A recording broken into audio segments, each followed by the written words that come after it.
வணக்கம் நலம் தானே வியூவர்ஸ். இன்னைக்கு குலோப்ஜான் பட்டாணி வச்சு குருமா செய்ய போகிறோம். இது சப்பாத்தி பூரிக்கு ரொம்ப நல்லா இருக்கும். குலோப்ஜான் மாவு நம்ம ரெடிமேட் மாவு தான் எப்பொழுதும் போல் பொரிச்சு வைக்கிறாப்புல பொரிச்சு வச்சுக்கணும். வீட்லேயே ப்ரிப்பேர் பண்ணுறவங்க கூட செஞ்சு இது மாதிரி பொரிச்சு எடுத்து வச்சுக்கணும். அதுக்கப்புறம் தக்காளி இதெல்லாம் அரைச்சிக்கிட்டு வந்தேன். என்னென்ன அரைக்கப்பட்டீங்க? வெங்காயம் பெரிய வெங்காயம் ஒரு 2 குவான்டிட்டிக்கு தகுந்தாப்புல நான் இந்த அளவுக்கு 2 மீடியம் சைஸ் பெரிய வெங்காயம் 1, ஒரு பச்சை மிளகாய், இஞ்சி பூண்டு துண்டாக இருந்ததுன்னா அப்படியே போட்டுக்கலாம். நான் பேஸ்ட்டாக பண்ணி வச்சுருக்கிறதுனால அதை கலந்துருக்கேன். இது தக்காளி, முந்திரி பருப்பு ஒரு 4 கொஞ்சமாக இருக்கிறதுனால இதை மட்டும் நல்லா நைஸாக அரைச்சிக்கிட்டு வந்துடுறேன். அப்புறம் தாளிக்கிறப்ப எல்லாம் தக்காளி, வெங்காயம், பச்சை மிளகாய், இஞ்சி பூண்டு அரைச்சாச்சு. அரைச்சிக்கிட்டு வந்தாச்சு. இது இப்படியே இருக்கட்டும். இப்போ அடுப்பை பற்ற வச்சு வானலை வச்சு எண்ணெய் ஊற்றியாச்சு. இதில் பட்டை இந்த போடுங்க, பிரிஞ்சி இலை, கொஞ்சம் சோம்பு, கொஞ்சம் ஜீரகம், பட்டை, கிராம்பு, ஏலக்காய், இது 3 எல்லாம் கசகசா கூட கொஞ்சம் போட்டிருக்கேன். இது போட்டு ஒரு பொரிச்ச பொரிஞ்ச உடனே இந்த அரைச்சது அதில் போட்டுருந்தேன். இதை இந்த அரைச்சது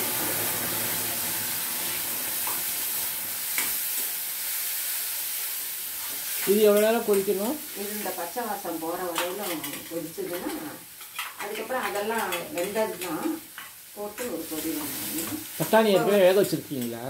கொஞ்சமாக உப்பு போட்டு ஏற்கனவே வேக வச்சுட்டேன். காஞ்ச பட்டாணின்னா கூட ஊற வச்சு நம்ம எப்பொழுதும் செய்வோமே அது மாதிரி செஞ்சுக்கலாம். இது பச்சை பட்டாணி தான். இதுலேயே போட்டால் கூட ஒரு கொதியில் வெந்துடும்.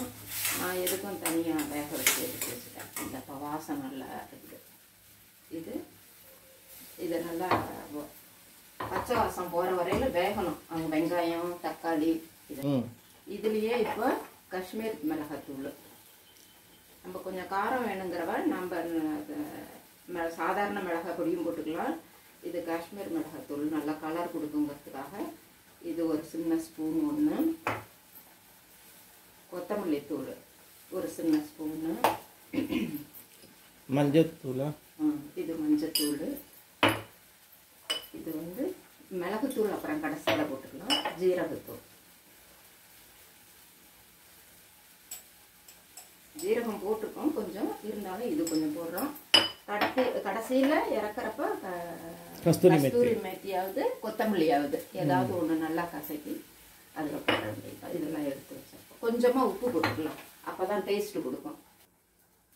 இதுக்கு தகுந்த உப்பு மட்டும் கொஞ்சமாக போட்டு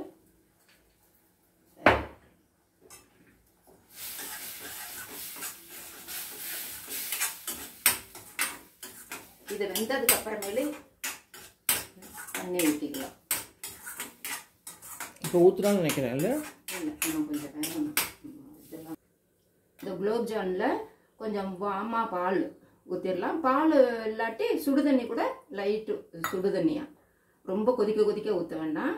கொஞ்சம் லைட்டாக சூடு இருக்கையில் கொஞ்சமாக ஊற்றிக்கிட்டு இதோட சேர்த்து இதெல்லாம் குருமாவில் ஊற்றி கொதிக்க வைக்கணும்.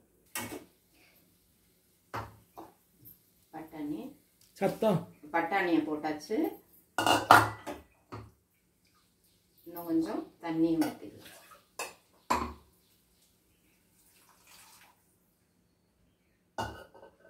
இது பாலில் ஊறுது குலோப்ஜாம் இல்லையா? அதை இறக்கிறதுக்கு கொஞ்சம் இதை போட்டு சும்மா ஒரு கொதி வந்தோடனே ஆஃப் பண்ணிட்டு அப்புறம் கஸ்தூரி மேத்தி போட்டுருங்க. இப்போ இது நல்லா கொதிக்கும். அந்த கிரேவியை நடுப்புற 1 நிமிஷம் 2 நிமிஷம் விட்டு ஃப்ரெஷ் க்ரீம் கூட போடலாம்ல? ஃப்ரெஷ் க்ரீமும் போடலாம்.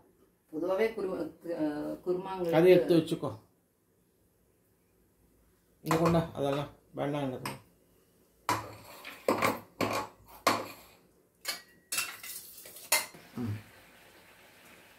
இப்போ நல்லா கொதிச்சிருச்சு. இப்போ செஞ்சு வச்ச குலோப்ஜானை இதில் பாலோட சேர்த்து அப்படியே போட்டு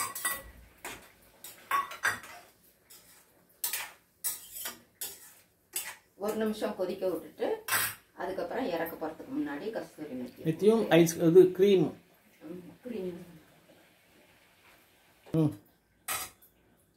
இப்போ நல்லா கொதிச்சிருச்சு.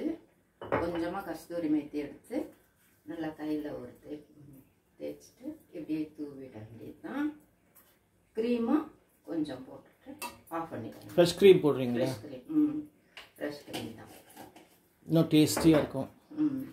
இதுதான் குலோப்ஜான் குருமா. பட்டாணி குலோப்ஜான் குருமா. இது நார்த் இந்தியன் ஸ்டைல். இது ஆமாம். சப்பாத்திக்கு மாவு பிசைஞ்சு வச்சுருக்காங்க. அதை பிசைஞ்சு தேய்க்கிறப்ப காட்டுறோம். ரெடி ஆயிடுச்சு. இறக்கி வைக்க போகிறோம். நீங்களும் செஞ்சு பாருங்கள். வித்தியாசமானது இது. நலம் தானா சேனலுக்கு சப்ஸ்கிரைப் பண்ணுங்கள். பெல் பட்டனை ப்ரெஸ் பண்ணுங்கள். வேற ஒரு வீடியோ கலர்ஃபுல்லாக இருக்குது. பார்க்கலாம்.